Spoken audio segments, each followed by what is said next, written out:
Yes, 10th class. Economic importance of animals, economic importance of plants के बारे में हम पढ़ चुके हैं। अब इस वीडियो में economic importance of animals start कर रहे हैं। Man has domesticated the animals and used them for obtaining food and other useful products. मनुष्य ने एनिमल्स को पालना शुरू किया और उसके किस लिए पाला कि उससे उसको फूड मिलता था और दूसरे यूज़फुल प्रोडक्ट्स मिलते थे। यानी जानवरों को मनुष्य ने पाला ताकि उससे फूड मिले और दूसरे यूज़फुल प्रोडक्ट्स मिले। The rearing of new species of these animals has become much simpler and more beneficial due to the development of new technology. इनको पालना, इनकी नई जातियों को पालना, यानी जानवरों की नई जातियों को पालना आसान हो गया और लाभदायक हो गया। कैसे कि नई टेक्नोलॉजी के डेवलपमेंट के कारण इन जानवरों को की नई जातियों को पालना सरल और लाभदायक हो गया, आसान हो गया। The brief description and rearing of different animals like honey bee, silkworm, lac culture, pearl culture, coral and coral reefs, fish, cattle, etc. and their superior breeds are as follows। इस चैप्टर में यानी इस point में हम आगे पढ़ेंगे brief description यानी विस्तार से अलग अलग जानवरों को पालना, रियरिंग करना, जैसे कि हनी बी के बारे में, silkworm, lac culture, lac culture होता है मोती पालन, पर्ल कल्चर ये भी मोती पालन है, कोरल और कोरल रीफ्स जो होता है वो समुद्रों में यानी सीज में जो चट्टानें होती है उसके ऊपर जो शैवाल वगैरह आ जाते हैं उसको पालना, fish, cattle and their superior breeds, मछली पालन, पशु पालन और उनकी अच्छी जातियों के बारे में आगे हम पढ़ेंगे। इसमें देखो एपीकल्चर यानी मधुमक्खी पालन, मधुमक्खी पालन को एपीकल्चर बोलते हैं। Honey bees are the most important insects for pollination in plants. Honey bees जो है बहुत ही इम्पोर्टेंट इंसेक्ट है प्लांट के पॉलिनेशन में, प्लांट के परागण में यानी फर्टिलाइजेशन में प्लांट के। Apiculture has dual advantage for human. Apiculture का दो फायदे होते हैं मनुष्य के लिए, ड्यूअल मतलब दो। The yield of crop is increased because of the easy process of pollination due to apiculture. Crop की जो प्राप्ति है, फसल की जो प्राप्ति है वो बढ़ जाती है क्योंकि पॉलिनेशन की आसान प्रक्रिया होती है एपीकल्चर के कारण। The honey bees have been used for obtaining honey for thousands of years. Honey bees का यूज किया जाता है हनी को प्राप्त करने के लिए हजारों सालों से, यानी हजारों सालों से, थाउजेंड्स ऑफ ईयर्स से हनी बीज से हनी यानी शहद प्राप्त किया जाता है। It is high energy food material, therefore it has also been used as medicine. यह हनी जो होता है इसमें हाई एनर्जी होती है जिसके कारण इसका यूज़ जो है मेडिसिन में भी किया जाता है। Pure Honey does not destroy for a long time. Pure Honey जो होता है वो लंबे समय तक नष्ट नहीं होता है। Therefore it is used as preservative. इस कारण इसका उपयोग जो है प्रिजर्वेटिव के रूप में किया जाता है, यानी भोजन को लंबे समय तक खराब होने से बचाने के लिए किया जाता है। Honey and honey bee was obtained from honey combs और hives found in nature for ancient time. Honey और हनी बी जो है वो अपने को छत्तों से, कॉम्स या हाइव्स बोलते हैं मधुमक्खी की छत्तों को, से प्राप्त होता है नेचर में एंशिएंट टाइम से, यानी बहुत प्राचीन समय से। Now days large amount of honey is obtained from artificial Honey hives of apiculture.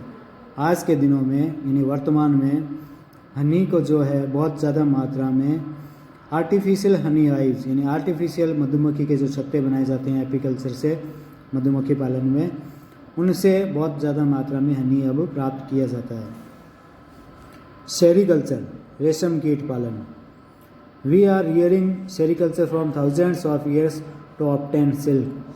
हम जो है हज़ारों सालों से सिल्क वॉर्म का, रेशम कीट का पालन करते आ रहे हैं सिल्क को प्राप्त करने के लिए, रेशम को प्राप्त करने के लिए। The weaving of cloth from silk was first started in China. Silk से कपड़ा बुनने की जो सबसे पहले प्रक्रिया स्टार्ट हुई थी वो चाइना में हुई थी, चीन देश में। Now it has become small scale industry in many countries of the world. अब ये जो छोटा उद्योग जो बन चुका है सिल्क से कपड़ा बनाने वाला, वो बहुत से देशों में हो चुका है start. Introduction of silkworm. Those insects which produce thread like silk are called silkworm. वो इंसेक्ट्स जो सिल्क के जैसे थ्रेड बनाते हैं उनको सिल्क वर्म बोलते हैं। Out of them Bombyx mori which feed on mulberry leaves is the main species. उनमें से बॉम्बिक्स मोराई सिल्क वर्म की एक स्पीसीज है जो मलबेरी लीव्स को खाती है, वो सबसे मुख्य सिल्क वर्म देने वाली स्पीसीज है, सिल्क देने वाली स्पीसीज है। Now A days India is third in position after China and Japan in the field of silk production. वर्तमान में भारत तीसरे स्थान पर है, इंडिया थर्ड पोजीशन पे है चाइना और जापान के बाद में सिल्क के प्रोडक्शन के क्षेत्र में। Bombyx mori belongs to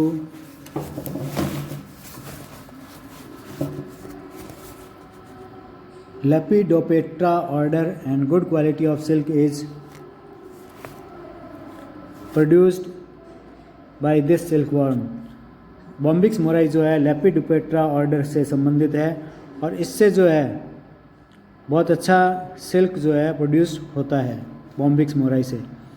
in India 2 to 7 generations of the insect can be developed in 1 year. India में एक साल में 2 से लेकर 7 जनरेशन तक इस इंसेक्ट की डेवलप की जाती है। After the incubation period the larva hatches out of the egg known as caterpillar. Incubation period के बाद में लार्वा जो है एग से बाहर आ जाता है और उसको कैटरपिलर बोलते हैं। Larva has 1 pair of slavery glands. Larva में एक जोड़ी स्लेवरी ग्लैंड्स होती है, नॉन एज सिल्क ग्लैंड्स, उसको सिल्क ग्लैंड बोलते हैं। Fully developed silk gland becomes 5 times longer than larva. पूरी तरह से विकसित सिल्क ग्लैंड जो होती है वो लार्वा से 5 गुना बड़ी होती है। Silk is secreted in the form of liquid which hardens on exposure to the air। Silk जो है सीक्रेट होता है लिक्विड के रूप में जो हवा में आने पर कठोर हो जाता है, यानी एक लिक्विड होता है सिल्क, फिर वो जब हवा में आता है तो वो हार्डन हो जाता है यानी कठोर हो जाता है। द फुल ग्रोन लार्वा और caterpillar is 7.5 centimetre in length. पूरी तरह से बड़ा हुआ लार्वा या जिसे कैटरपिलर कहते हैं उसकी लेंथ जो है 7.5 सेंटीमीटर तक होती है। It stops feeding and after that starts cocoon formation. यह खाना बंद कर देती है और उसके बाद में कोकून बनना शुरू हो जाता है। It secrets thread of silk around the body and closed fully inside threads. यह थ्रेड को सीक्रेट करना शुरू कर देती है, सिल्क का जो थ्रेड होता है उसको, और इसके चारों ओर थ्रेड इकट्ठा होना शुरू हो जाता है इसके शरीर के चारों ओर। The inactive larva close inside cocoon is called pupa. Inactive larva जो होता है कोकून के अंदर उसको प्यूपा बोलते हैं। Cocoon is made up of approximately 1000 to 1200 metre long thread of silk. Cocoon जो है 1000 से लेकर 1200 मीटर लॉन्ग थ्रेड सिल्क का निर्माण करता है। The weight of 1 cocoon is about 1.8 to 2.2 ग्राम। और कोकून का जो वेट होता है वो लगभग 1.8 से 2.2 ग्राम तक होता है।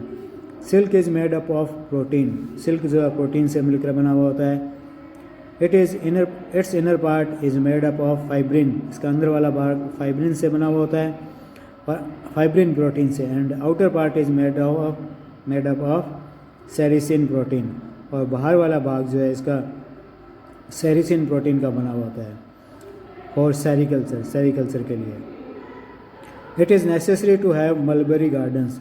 सेरीकल्चर के लिए मेरी मलबेरी गार्डन्स होना ज़रूरी होता है। मलबेरी गार्डन्स होता है तभी सेरीकल्चर हो सकता है, नहीं तो नहीं।